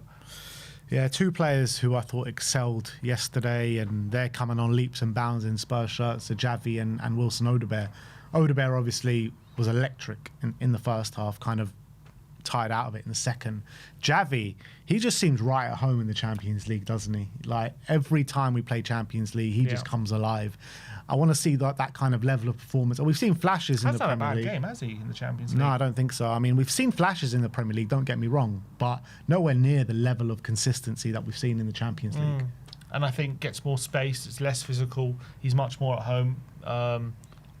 Premier League football is something you have to get used to. He's played Champions League football before, so it's not something he has to get used to. He knows that level, he knows the pace. Also, I think it's no surprise last 2 games have been Bundesliga teams. True. And, you know, he's played in the Bundesliga and excelled in that level. So great that he played that well. And I also do think he is improving generally in the English game and in Premier League anyway. But I think, in the Champions League, he's definitely found a different level. He's much more at home. He's controlling games. Brilliant ball for Romero for the opening goal. Scored after 2 minutes. Was unlucky that goal was ruled out for offside. He's just providing a lot more, isn't he? He's looking so much more dangerous and so much more at home at that level. But it's just like we talk about time and space and physicality in the Premier League, which is obviously there. But yesterday, I felt like every time Xavi got the ball, he was crowded by like 3 or 4 men. You know, they weren't allowing Xavi the time and space on the ball. Maybe the level of physicality is different in the Premier League, but I felt like Xavi, every time he got the ball, was able to weave his way past players, nice little tricks to get him out of play, and, you know, they were fouling him a lot.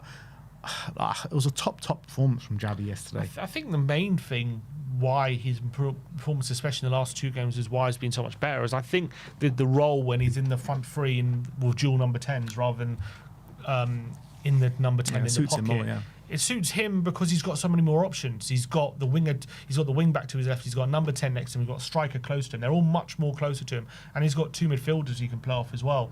Whereas I felt like when he's in the number 10 in the 4-2-3-1, in theory, you should have players there, but the fullbacks don't get forward as much. That leaves the wingers much further wider, which means that he's a lot more isolated than he is here. Yeah, like how many times did we say, like at the beginning of Xavi's tenure at Spurs, that look, he's doing all the right things. Mm-hmm. He's doing the right things, but what are you supposed to do when he doesn't have players in 20 yards of him? Exactly. You know what I mean? And now he does. And now he does, and we're seeing better Xavi. Exactly. So I think that's a main reason why, because I thought he was better as well against. I know Burnley, he had some loose passes, but he also was creating chances. He hit the bar, like he did have moments. So I think this little formation tweak is definitely helping him out, and I think he needs players to play off Xavi. I think that's where he comes alive, and I think we're definitely seeing that in the last couple Champions League games. Yeah, so all in all, brilliant night for Tottenham Hotspur. It was an emotional night for a lot of clubs. Jose, the goalkeeper coming up for the corner and seeing them through into the last 32 into the playoff. A lot of kind of crazy games last night in the Champions League, but we finished 4th. We're going to play one of Juventus, Atletico, Club Brugge or Galatasaray. Not the easiest ties, but also not the hardest ties. I'm quite happy with that kind of quartet. I think Spurs can, on their day, I think even what we've shown this season in the Champions League, can probably knock out any of those 4 teams. Ideally, I'd want to avoid Atletico, but I still think, like, even on our day, we could beat Atletico.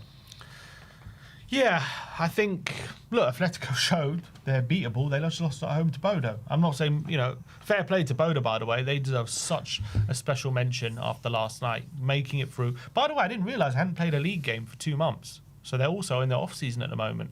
And they've just beaten City. They've beaten Atletico. They drew Dortmund on the way. They drew of us. So they have their story just keeps going on, and who knows how far they can get. But look, they're not going to win it. But I think they deserve a special mention because I've heard so many people over the last few months to try and discredit Tottenham's Europa League win, just bash Bodo constantly. Robbie from AFTV, Simon Jordan on TalkSport, constantly saying, "Oh, you played Bodo, they're rubbish." Robbie's like, "Oh, Bodo," constantly. Well, look, they proved they're even against Europe's elite. They are competitive and they're a good team. They're not easy to play against. They play great football, and I'm so pleased for them that they made it through to the round of the playoff round of the Champions League, because they deserve it, and they're a great little team, great town. So big up to them. You know what? I was there obviously at Bodo for the semi-final last year, And it's nothing short of what that town and what that fan base deserve, because they're such a top fan base, such nice people. And, they were just delighted to be where they are, competing in Europe's, elite competitions like the Europa League and Champions League. And now, they've taken, like, when I was there, they were like, the fans were basically like, there's no chance we're beating Tottenham. Like, the disparaging between the two clubs and, everything about it. Like, they were just happy to be playing in a game like that, a semi-final of Europe. And now they've beaten Man City on their own patch and gone away to Atletico. Like, it's just unbelievable. How are you going to Atletico? When I watched some of the highlights as well, and it wasn't a lucky win. Like, they deserved it. They missed chances as well. They're getting better. They should have beaten us as well this year. Let's be honest. Yeah, they battered us. Missed a penalty. We're 2-0 up. They battered us as well, and we got so lucky. So credit to them and whoever plays them. Interesting to see. Do you think anyone would be picking up some players that they've got there because they perform at such a high level? I think people will be looking at them. I know a lot of them play for the Norway national team now. The thing is with them, it's a bit similar to like Brentford. Like, everything the coach has been there for 8 years. Everyone is on the same page there. You take someone out of that environment, how do they perform rather than within it? So I think it's a complicated situation on that front in terms of how good are they? Like, are they just good because they're a cog in this system that they've developed? The Norwegian national team is thriving as well. Yeah, it's also true. But look, they probably will have some players looking at them, but they're just a great little team together. I think they're on the journey together. Every year, it's like they take an extra step. It's like first they get into Europe, then they beat a few teams, then they get to a semi-final, and now they're first in the Champions League, and now they're at the playoff. So it's just an incredible, incredible story, and I think it just deserves a lot of recognition, and it's a fair play to them. The capacity of the whole city can fit inside the Tottenham Hotspur Stadium, and there'll be empty seats. Like, that's just crazy. So, and I just hope, I don't know, I feel like they're scoffed at by a lot of people with big voices and big platforms, and I don't like. It's like a way of just getting at Tottenham for some reason. They have to scoff and put down Boda, and they don't deserve that. And they deserve a lot of credit and a lot of they deserve recognition for what they've achieved. But anyway, going on to our options, as you said, Bruges, Juventus, Galatasaray, and Atleti. Yeah, I think, given how we played in the Champions League, we should definitely, and as well, given the fact that we've, off the back of winning a European competition last season and off the two-legged format, these teams should have, the players should have no fear. We know when Romero and Van der Ven, the fact that they obviously came back and we won it last season in the knockout stages, they should have no fear. When they lock in, they know they can really lock in and put really good performances. Obviously, Atletico Madrid, they have such good players. They have a manager who's their goal, their dream is to win that Champions League. They've been so close on so many occasions, and that's like the main thing that's missing from him. I think once he wins that Champions League, he's getting out of Atletico, because I think he's just wanting to win it so bad. I think that's why he's carrying on. And so they're going to be super motivated. They're going to be so tough to play against. They're super aggressive. They're one of those teams that just won't take any shit from us. But as we saw, with Boda, they needed to win that game as well, Atletico, to get in the top 8. They lost, so it wasn't exactly a nothing game for them. And so it shows they're beatable. Juventus are a team they're in transition at the moment.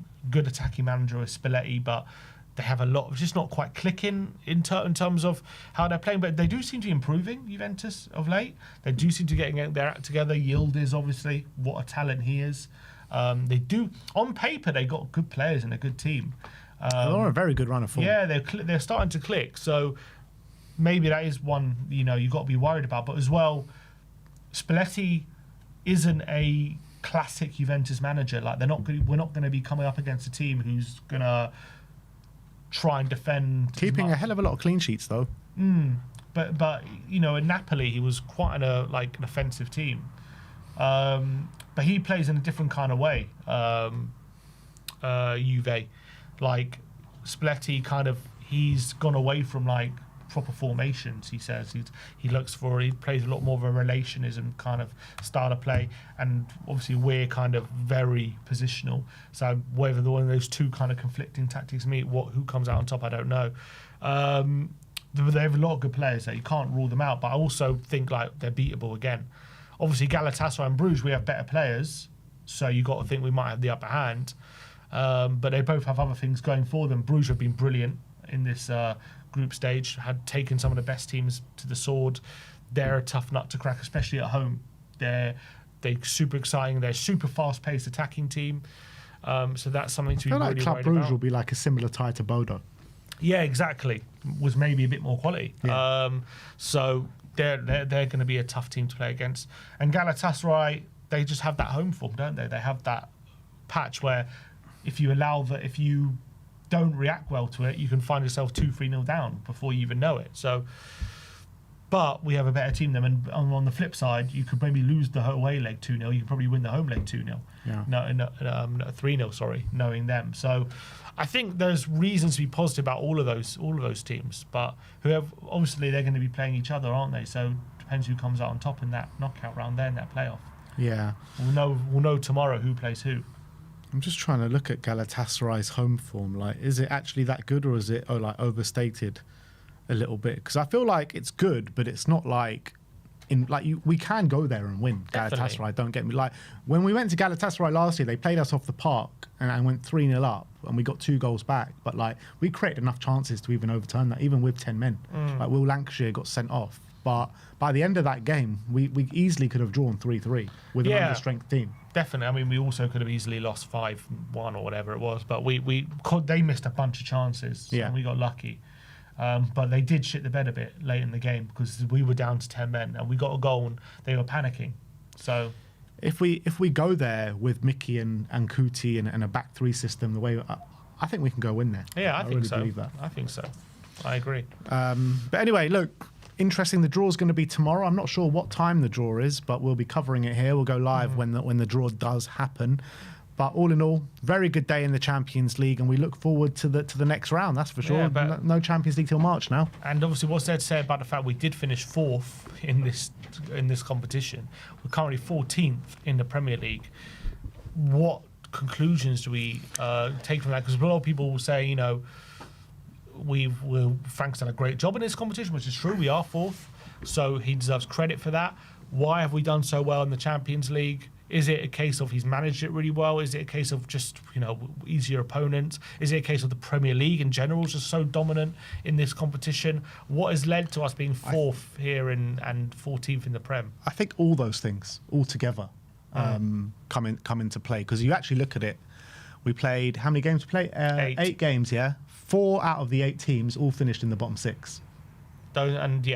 So that's obviously to show that we played, had weak opposition, and the other 4, we only won 1, which was Dortmund, and we drew the other 2, which we probably should have lost. Exactly. So we beat the 4 teams that finished in the bottom 6. The other 4 were struggles. And on top of that, you've got the English teams, and the physicality of the English league is so much stronger than everyone else. So there's that as well. And I think, Frank has also done a good job managing the situation. So I don't think it's just one reason, or I think it's everything put together has just made a really good campaign for us. Yeah, I agree. I think when it comes to the balance of how all the games went in the group, we probably were 5 points better off, I would say, than we should have been, considering we got 2 draws against... 4 points better off, because we got 2 draws against Boda and Monaco, where we should have been battered in those games. And we got a win against Villarreal, which maybe we didn't deserve. If we take those 4 points, it puts us in 13th. But look, you can't look at that. We got those points, and I wouldn't say we were lucky to be in the top 8 because we earned it, but definitely there was a couple of games where we were lucky. But I'm sure you go every team in the league, there's probably games that were lucky to get points in. So we earned it. We obviously probably maybe deserved something out of PSG, which we didn't get. You can probably put a point there or something if you wanted. So look, we've done very well. But I definitely think the main thing is, we were saying it before the draw was made, when the draw was made and it's come to pass, we got a very fortunate draw. I think that's a major reason for it, to be honest. And we predicted 17 points and we got it. So we were spot on in that prediction. But we've done very well to get the draw that we did, because, as you said, 4 in the bottom 6. Who else has had that? I don't know. What gives me hope about, going into the last stage of the Champions League is the way we played against Dortmund and the way we played against PSG. 2 games against PSG, how we played against them. So it shows that, obviously PSG won the Champions League last season and Dortmund are a very strong team. Like Dortmund got to the final 2 years ago. So it shows that we can mix it with these kind of teams in the Champions League. I worry if we're coming up against any of the English teams. But against the European sides, I think we can handle it a little bit. I also think with Frank, obviously he did it against PSG, but maybe in those specific games when he has a plan, like I do think he can maybe come up with a plan in these knockout ties to make things difficult. Not saying to get through a win, but maybe like to make it competitive, and maybe that's something he could be good at. I think when it comes to him having a consistent formation and structure and tactic in a week in, week out in the Premier League, we are struggling because he's chopping and changing. We need consistency. We're not getting in our rhythm. But when it comes to just having a specific plan for these knockout ties, that probably might suit him. Yeah. If I was to ask you to make a prediction, where do you think we end up in the Champions League? I'm going to say quarters. We bow out. Yeah, I would say quarters, and if we're lucky, semis. Well, I guess we don't know the side of the draw, do we? So it's hard to say. But we're going to be playing no, we don't know. We don't know who even playing in the quarters, do we? Yeah, it could be anyone. Out of like 8 or 9 teams. Yeah, okay, so no point looking. So we'll know tomorrow, the pathway. We'll know tomorrow. So obviously keep an eye on We Are Tottenham TV because we'll know exactly the pathway and we'll be discussing it in depth tomorrow. But that is the situation with the game yesterday. Let's move on to player ratings, people. Let's get the player ratings up. And let's start off with Big Vic. 6 is all round, 6.2 from you guys out there. I mean, he could have probably had a sleeping bag out there yesterday and it wouldn't have changed anything. Did he make a save? He didn't make a save throughout the whole game. Shot on target, did they? Yeah, I mean, I don't remember anything that Vicario did yesterday, so a very quiet night for him. The only thing he did was when that Frankfurt player miscontrolled the ball and it just went straight to him. And that's all he had to do. He did a couple of decent sweeping actions, but it was a comfortable day for Vic. Didn't have too much to do, and we dominated, so didn't even have to play out the back too much. Just easy day. Yeah. Jed Spence up next. Sim gives him a 6. I gave him a 7.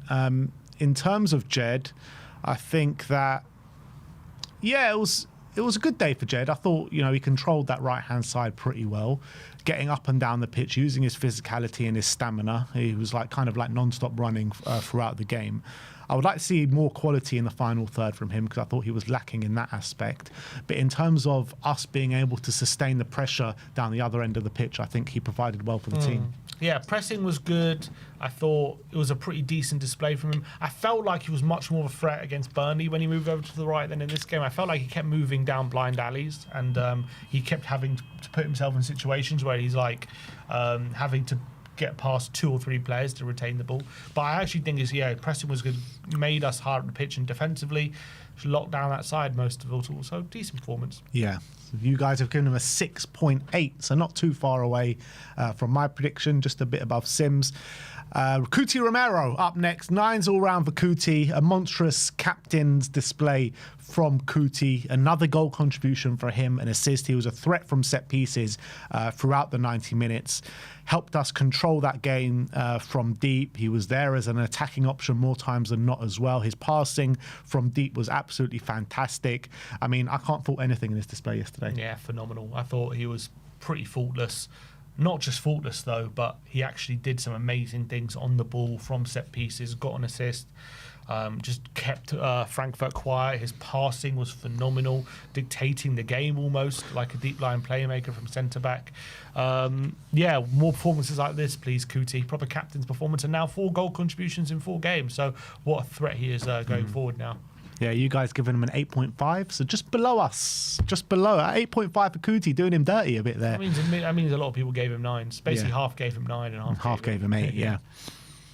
Kevin Danso, 7's all round for KD, played on the left side of a back 3. And look, I thought he did fairly well. I think with Danso, what you kind of think about him is his aerial abilities. He didn't really need to show that much in this game. But I think what he did do, I think his actual on-the-ball display was a lot better in this game than previously, where he'd be playing those passes into midfield or out to a doggy. But also, I was really impressed with how he was carrying the ball into midfield a lot in this game. So not the kind of display you'd expect from Danso, but it was kind of Romero doing all the aerial duty, being the centre of the back three, where with Danso put in a bit of a different display last night. Yeah, I felt like he was just tasked with sweeping a lot more, like just covering any time that it looked like Romero was in trouble. Danso was there just to make sure that he limited the damage. Obviously, he had some long throws. I felt like his long throws weren't as good as they usually are, a bit shorter, and I think he's capable of better. But yeah, he was there to chuck it in the box and put it in the mixer. I thought it was just a solid display, like quiet, but like kind of understated. It was just nice, comfortable, and facilitated the clean sheet. Yeah, well, you guys have rated him higher than what we have. 7.6 from you guys for Kevin Danso. Some are saying, is he the best ever backup centre back? Best ever? That we've ever had. Best ever backup centre back that we've had. Yeah, I think he might be. Well, to be fair, back in the Redknapp days, we had Dawson, Gallas, and King. Gallas was like our sub, or was Dawson our sub at that time? We had three Danso tops. just comes in, barely does anything wrong. Not perfect, but he barely has a bad game, does he? Yeah, it's true. We had Johnny Woodgate at a time as well. Woodgate, barely fit. Dyer, never really backup. Usually when he was centre back, he was first choice. He was never really backup centre back. Yeah. But yeah, no, he's 20 million. It's been a good signing. Yeah, very good signing for us. Very good signing. João Palhinha, right-hand side of the back three. He gets an 8 all-round from us today. I thought he was fantastic, putting in those hard challenges. And sometimes even when it looked like he had lost the ball, he won it back straight away. Really happy with his display. And, even him, I thought he provided so much for us on the ball on that right-hand side. He was getting up and down as well. Such great energy levels. I just love that bite in the challenge that he has. It's just so important for us. Yeah, and I think he was comfortable in that right centre-back role, albeit in theory it should be unfamiliar to him, but I think he accomplished himself really well. Comfortable, much more comfortable on the ball when the game's ahead of him, rather than having to turn on the ball or having midfielders behind him, having to be press resistant. I think on the ball it helps him, and off the ball he still adds what we know he's got with incredible aggression, tenacity, just getting stuck in on 7 of his 7 ground duels. He was just making sure that nothing was coming down that side, and because he's a midfielder by trade, he's got that comfortability on the ball when he's got time and space. So that was good. Yeah. 5 out of 7 tackles won as well, like proper dominated on that side. I actually like him better in this position than I do in central midfield. I really do. Early in the season, he stepped in at centre back at some games. Doncaster, he scored him. Yeah. Newcastle in the Cup, he did quite well. I think there is a time and place for him midfield, but I actually think he just looks a bit more comfortable at centre back on occasion. Maybe it's a case of like in possession he should be centre back and out of possession in midfield kind of thing. Yeah. Destiny Udogie up next. Sim gives him a 7. I gave him an 8. I thought he was fantastic. I thought he completely controlled that left-hand side. I don't think we weren't troubled down either side, to be honest, but he just had that side on lock. And I felt like on the ball as well, he didn't lose the ball at all yesterday. I don't think once he lost the ball, which is unbelievable. He was getting up and down the pitch. He was winning the ball in high areas as well. And I think he put in a few decent crosses as well, which maybe we didn't make the most out of. So, Destiny, it's great to have him back, and we need to keep him fit. Yeah, I agree. I thought it was really nice to see him marauding down that left-hand side.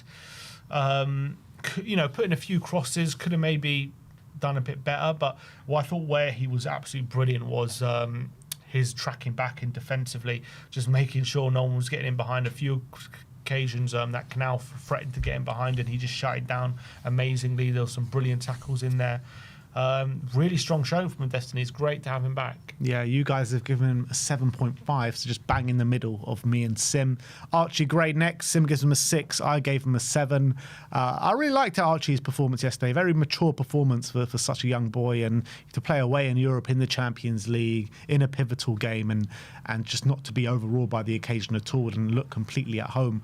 I thought it was fantastic for him. And look, he didn't do anything spectacular, didn't do anything special, but what he did do was just facilitate facilitate the team and being able to sustain the pressure in the opposition half. And I think his passing, not too many progressive passes, but he just kept the ball ticking and kept the ball moving throughout the 90. So really good display. Yeah, calm, composed, kept things simple. I think that's all you can ask him. He didn't really notice him too much on the pitch, and maybe that's a good thing on these occasions. So, yeah, solid display from Archie. Next up is Pape. 7s all round for Pape. Really good to see him back. His first game since before the AFCON. And obviously he had that illness at the AFCON as well, which kept him out. Hasn't played too much football, even when he was at the AFCON. And he was full of energy, full of running, breaking the lines a bit with his, runs through the centre of the park. And as well, a bit like Archie, just kept the ball ticking through that centre of the park. So a really welcome return back for Pape. Yeah, and I think he was obviously asked for maybe being a bit more forward-thinking. I think his passing was a bit crisper in between the lines. Had a nice effort as well in the second half, forced keeper into a save from his shot from 25 yards, so that was a decent effort.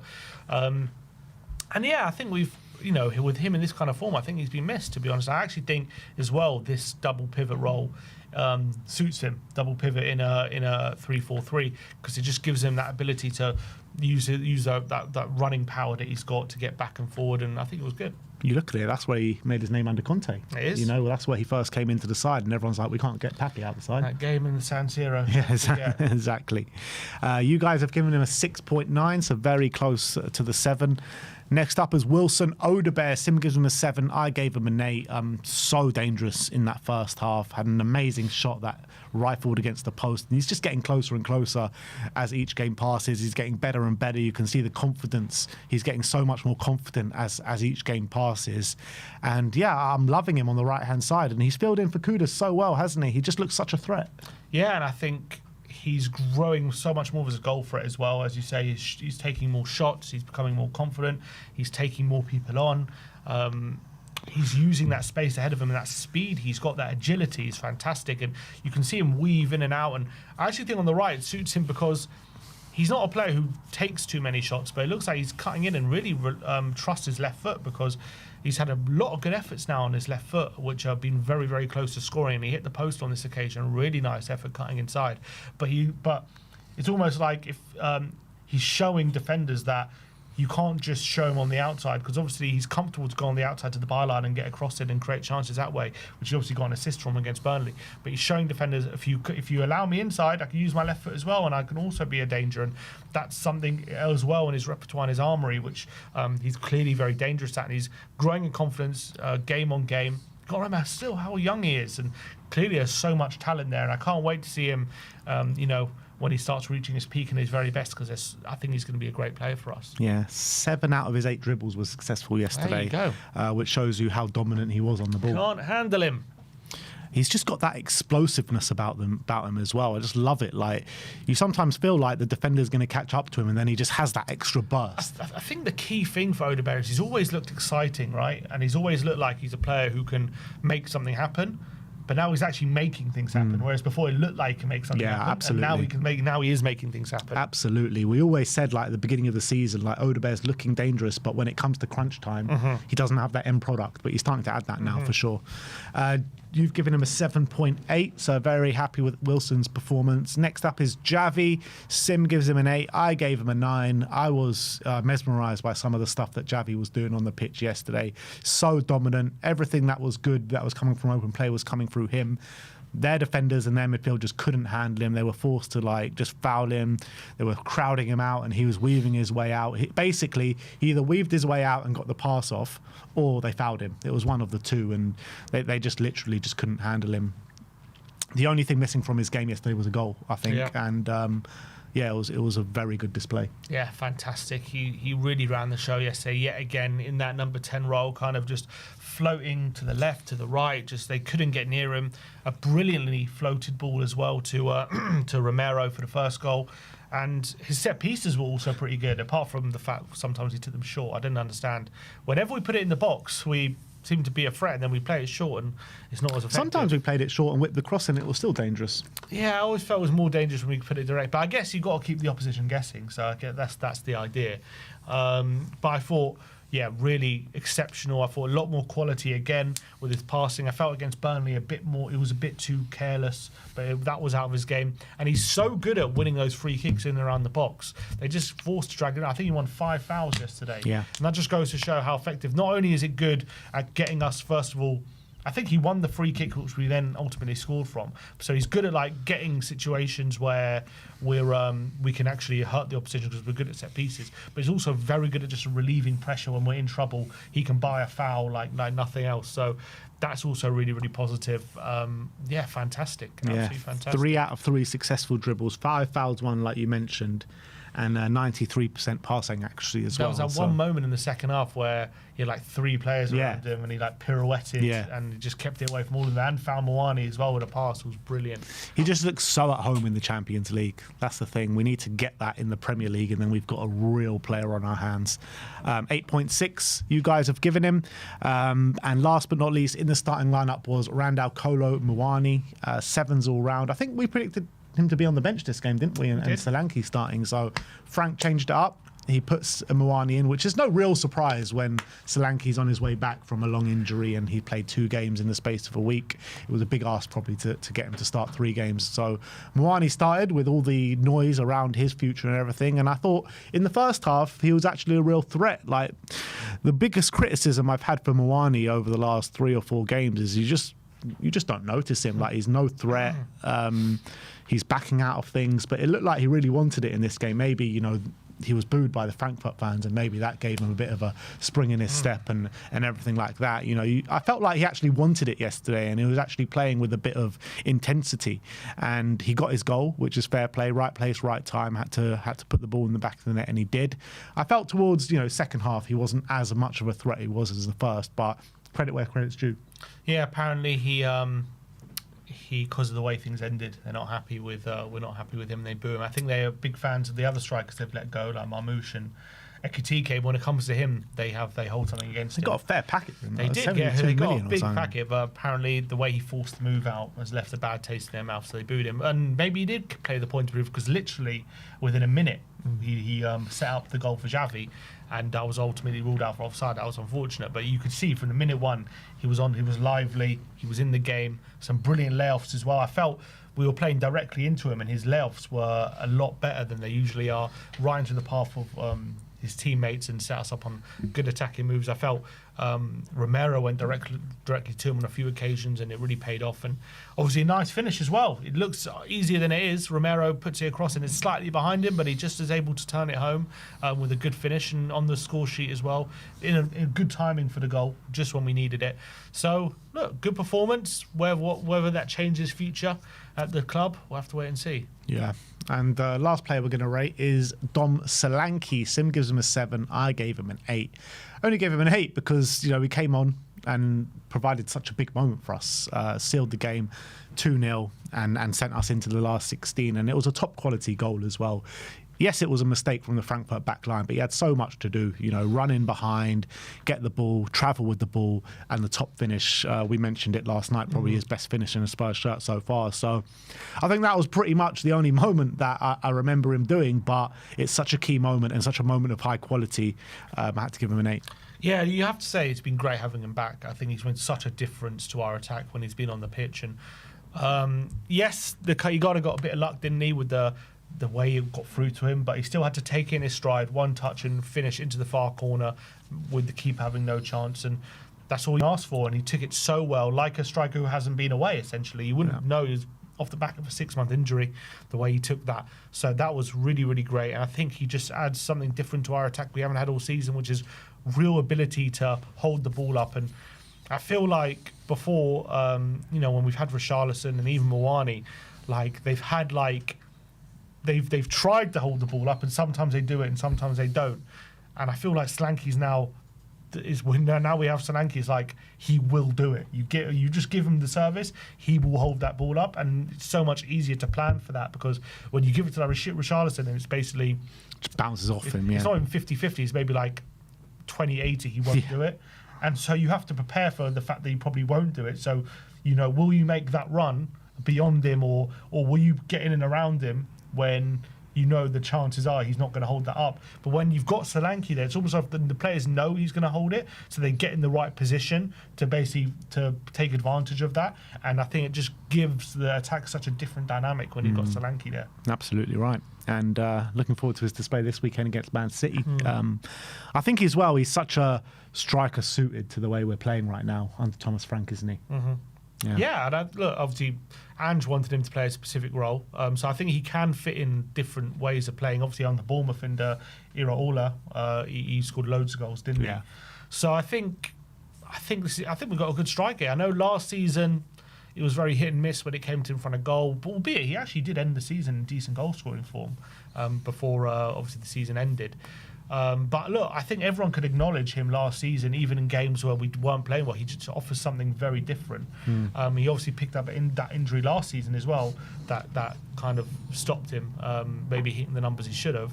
But it's a good striker, and I think people will sleep on him a bit. Yeah, very true. Other players that came on was Dane Scarlett and Janai Byfeld later on in the game. Didn't really see too much for them, to be fair, but great for them to get on the pitch and on such an occasion. Thomas Frank, Sim gives him a 9. I gave him an 8. Look, he was limited with the playing staff. Obviously, he made the call to start Moani over Solanke, which proved to be the right decision, with Solanke coming on, finishing it, and Moani starting the game and opening the scoring. So credit for him for that. The way he set us up with the 3 at the back system, with the wing backs like we have been playing in recent weeks, I thought it worked to a T. We were able to dominate them for the majority of the game, and the timing of the changes and everything I thought were absolutely spot on, so can't really fault Frank for anything. And to go away to Frankfurt, finish top 4 in the Champions League group phase, above the likes of Real Madrid, PSG, Man City, big European teams, he's got to get a lot of credit. Definitely, I think he managed it perfectly. I think considering all the injury problems going into this game, it was always going to be something tricky to manage. I think we did obviously have some things playing to our hand. The fact Frankfurt were already out and they rested players, and the team, they no manager at the moment. So we had, a favourable game in that sense. But also we had 12 players, and if anyone gets injured or whatever, or we go down, it's going to be hard to turn that around. So I think we managed it perfectly. Kept the formation 3-4-3. Great choice. The lineup was correct. Moani started over Solanke and scored. Solanke then came on and scored, so played that to perfection. I thought the timing of the Solanke sub was perfect as well, right at the right time. As soon as we got control of the game, they were looking to put it on us a tiny bit, and bam, bring Solanke on, kill the game, make it 2-0. The way we've got us playing from set pieces, even in games where we haven't been great, is something you've got to acknowledge as well. And we played very well throughout the game, dominated pretty much from start to finish, apart from a couple of moments, and it was a very dominant, comfortable display. So managed it perfectly, I think, Thomas Frank, under the circumstances. Yeah, and that's 2 games in the space of a week in the Champions League game where we're heaping a lot of praise on Thomas Frank. We need to see this in the Premier League. We need to kind of take this form now and see what we can do in the Premier League. And actually, when you're looking at the games coming up, we might have that space against Man City. We might have that space in a few games after that. Probably not against Arsenal, but definitely against Man City and maybe against Manchester United. So I really wouldn't put it past Spurs going and winning this weekend. It's very Tottenham to win this weekend. And look, we're 3 unbeaten now. Yeah. Look at that. All right. Super chat here from Malware saying just another. I think we've said that one, haven't they? No, we haven't. Just another opportunity. Yeah, we did. sign. We did. Oh, we did. We talked about. Oh, okay, fine. All right, let's get into the way the internet did react to the game yesterday. Welsh Spur says this Tottenham team is better with Paulinho in it. The end. Do you agree? Do I agree? Depends. I think in this formation in a back 3 it works. I think when we played a double pivot in some games, we're not better with him, we're better without him. But again, it just depends on the formation and the game that we are playing. Like, for example, I think against City we're going to need him. You say like all our best performances this season have had Paulinho in the team. PSG, Man City, Brentford, he didn't start. That was one of our better Brentford, ones. He didn't start, yeah. Brighton, he did. That was quite good. Bournemouth, even though we lost, maybe one of our better games. Did he start Dortmund? He didn't start Dortmund. Dortmund, he didn't start. No, he was injured. Bournemouth, he started and scored. Yeah. And that was we were decent in that game, the away one, although we lost. Well, some with, some without, I guess. Burnley, he didn't play. That was one of our better ones. But I'm now naming games we didn't win. I guess at the beginning of the season, when we were winning games, he was starting regularly, wasn't he? Yeah. So maybe there's a case for it. Because could you argue our form has massively dipped, coinciding with him being ousted for Bentancur? Maybe.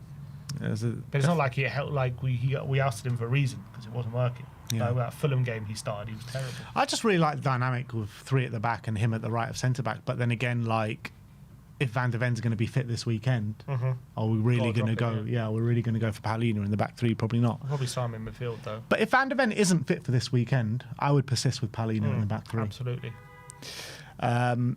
SZY Comps. This is a picture of the Spurs player. This is a video of the Spurs players going over to the away end yesterday after the game. Nice And moment. I've seen a lot of Xavi. videos yesterday of the Spurs fans in Frankfurt, and it looked like a proper old school great ding dong with the Spurs fans out there. No booing yesterday. No players getting angry. Just Xavi cheering on the team.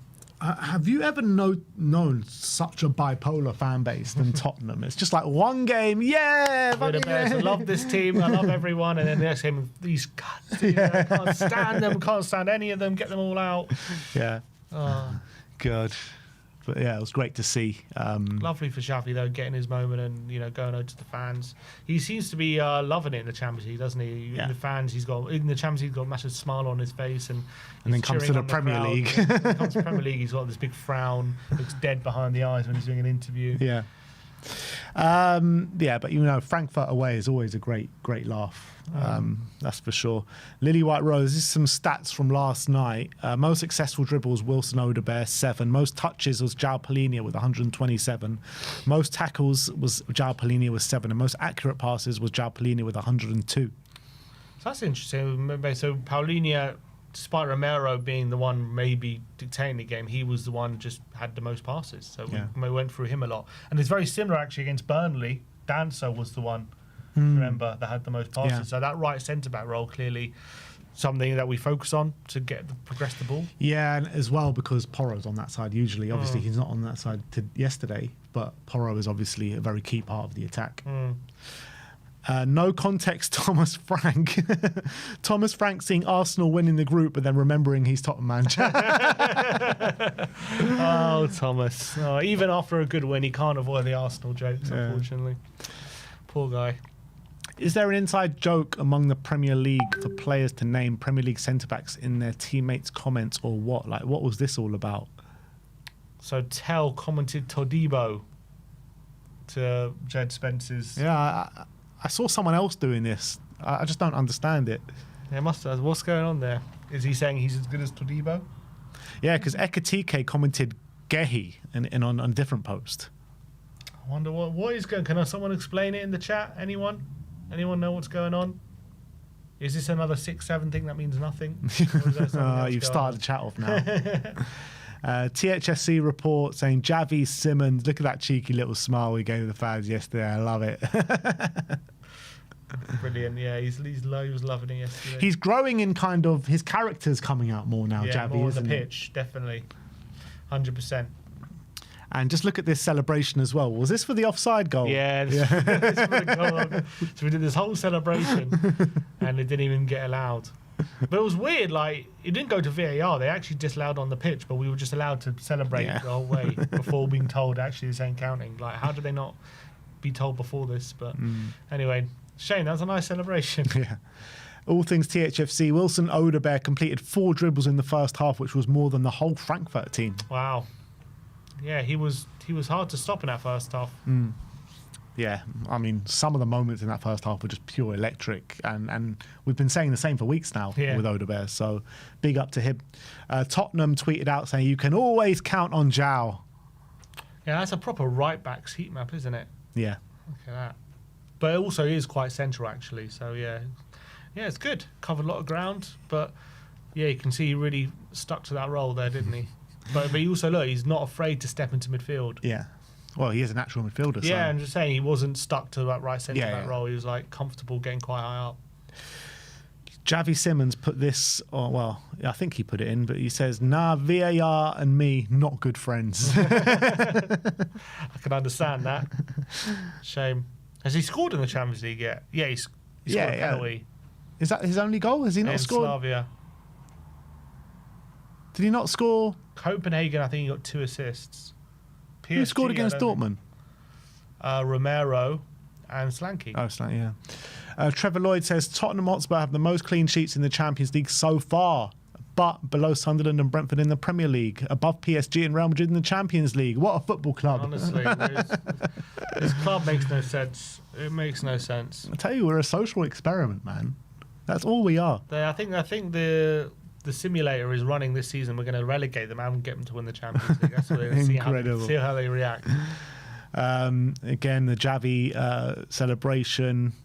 After that is Romero picking up his Man of the Match award, and well deserved. I mean, there were a few candidates yesterday, but probably Romero deserved it. Yeah, phenomenal. And he's starting to talk more. He did another interview after this game, after a win this time. His English is pretty good, to be fair. Yeah, he started. I wonder if the club have told him, because there was, after he did that statement and he said, it's time to be quiet and work hard. A lot of people were criticising him at that point because they were saying, well, you're saying be quiet, but sorry, he was saying other people have to talk more, sorry.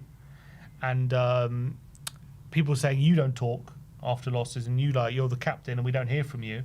And they were criticised. So I wonder if the club, because since that game, he's done now a couple of interviews after games. I wonder if the club told him, look, you're the captain, we need to hear more from you. I know maybe you're not so comfortable with English and whatever, but we need to start talking more. Well, I hope he said back, well, you're the leadership of this team and maybe you should speak more as well. Well, it should come from both of them, not just Kuti. But yeah, big up to Kuti. Yeah, big up to him. Kuti Romero tweeted this out saying, fantastic away win to reach the next round. It's a difficult moment, but if we stay united, we'll get through it together.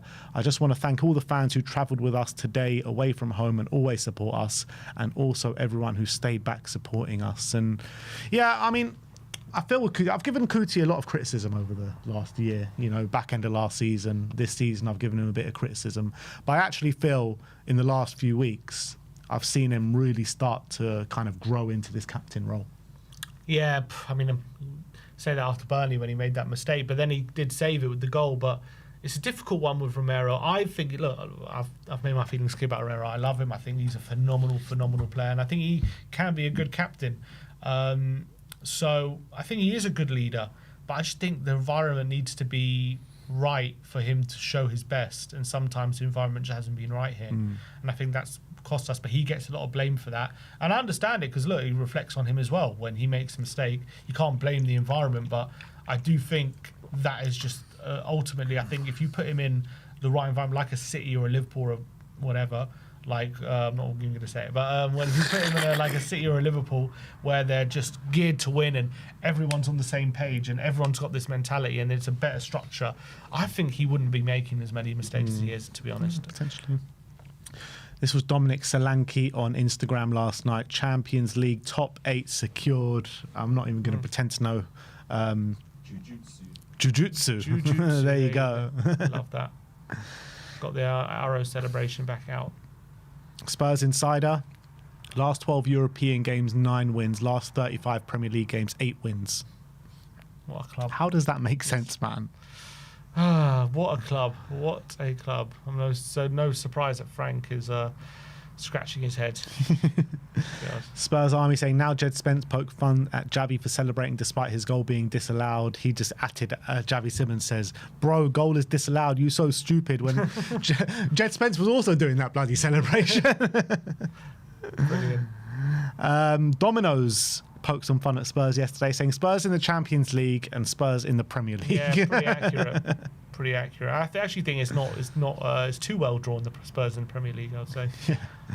Tottenham Hotspur, job done. There's all the Spurs players coming off the pitch yesterday in full smiles. Yeah, a lot of relief must have been, got the win. I think everyone very relieved and happy. And 3 points, there you go. Pape, love that. Oh, this is Jed, Pape. It's great to see Pape back. I think he brings the good vibes back as well. Yeah, absolutely. He's been missed, I think, in the dressing room, I bet. For sure. Jed Spence tells Javi Simmons to pass earlier via Instagram. Pass earlier, Brilliant. Absolutely brilliant. There was one, I know exactly the moment he's talking about. There was a moment in the second half where he tried to slip Spence in and he just waited a bit too long and the defender blocked it. And you saw Jed was like furious. So I'm pretty sure he's talking about that one moment. Yeah. It's Cuti Romero responding to his Man of the Match award. Yeah, and he said, Romero said yesterday, we have a different mentality in the Champions League.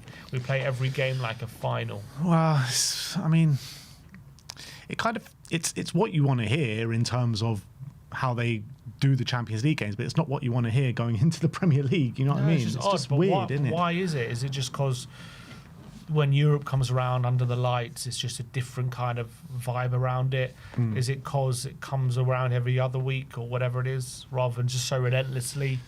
I don't know. How can you put your finger on it? Is it because we just had such a good experience last year of Europe and we carry on that good feeling? It's very strange, man. It's very strange, and it's weird to come from your captain saying when the Champions League, you know, it's a different kind of vibe. But is it because of the prestige of the competition that they just up their game for it? Maybe it's just like muscle memory. They're so used to just focusing on the European competition. I don't know. So strange. Stokey G saying Spurs finishing fourth in the Champions League group while facing a relegation battle. Yeah. Can't quite believe it. Madness, man.